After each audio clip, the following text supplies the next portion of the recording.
Welcome to Every Thought Captive. I'll be reading from a book entitled Rejoicing in Christ by Michael Reeves. I'll give you a look at the book here. Published by University Press. Dr. Reeves has written extensively on the person of Jesus, the Trinity, essentials of the faith. He's an extremely helpful author and leader of union. And I'm going to read a section from the chapter, Behold the Man. Jesus is our brother now. My mind goes quite giddy, and I get goosebumps as I write this. God has come to be with us.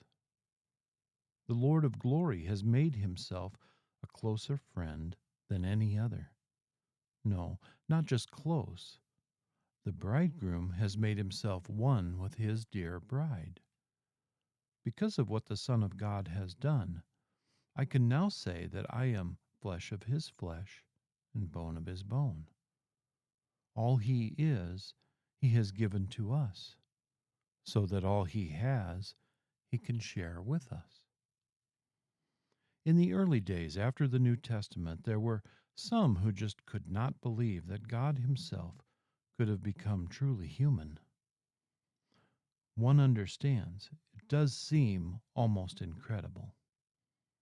But rather than marvel, they dismissed the very possibility and said that Christ must only have seemed to be human.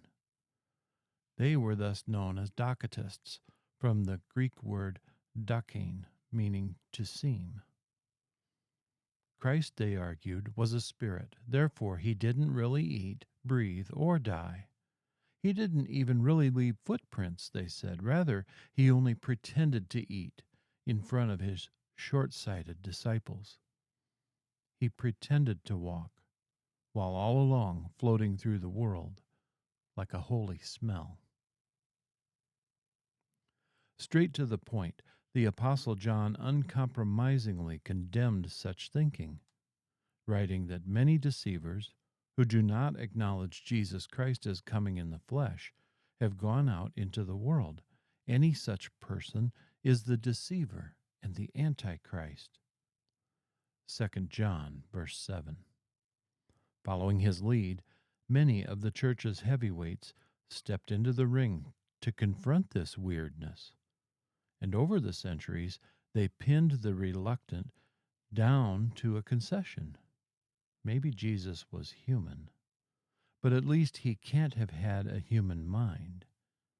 Enter Gregory of Nazianzus, theologian, 10th degree black belt. Gregory had fueled himself up on Hebrews chapter 2, verse 14. Since the children have flesh and blood, Christ shared in their humanity, so that by his death he might destroy him who holds the power of death. With that, he got the stranglehold on his opponents, writing, "What Christ has not assumed, he has not healed." That is, Christ took or assumed our flesh and blood in order to heal it of its sin.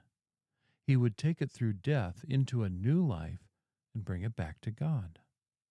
But is there any part of our humanity that he did not take? Then that will not be healed by him. What Gregory had seen with limpid clarity was that Jesus' humanity is essential for the salvation of our humanity. He simply could not be the head of a new humanity if he was not truly human. He could not be our kinsman redeemer or the true bridegroom of his people if we were not flesh of his flesh. Today, all this seems rather foreign and exotic, does it not? Jesus saves from sin, we know well.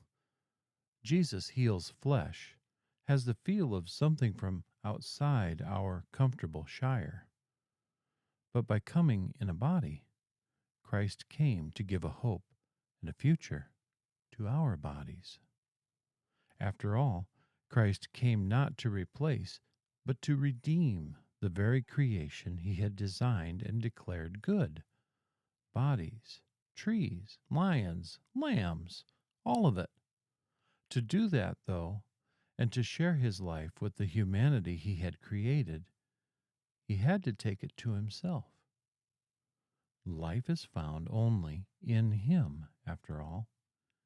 John chapter 1, verse 4. To heal this race of Adam, he could not just appear in a body cobbled together and brought down from heaven. He had to take Adam's flesh and blood. Of course, he could have started a wholly new human race by taking dust fresh from the ground, as he'd done with Adam. But that would do us no good. The old race of Adam would be left entirely unaffected by what he did. Outlandish it may sound, but we must say it. No umbilical cord of connection, no redemption. Thank you for spending time with me today. May God bless you richly in Christ. We will see you again soon, God willing.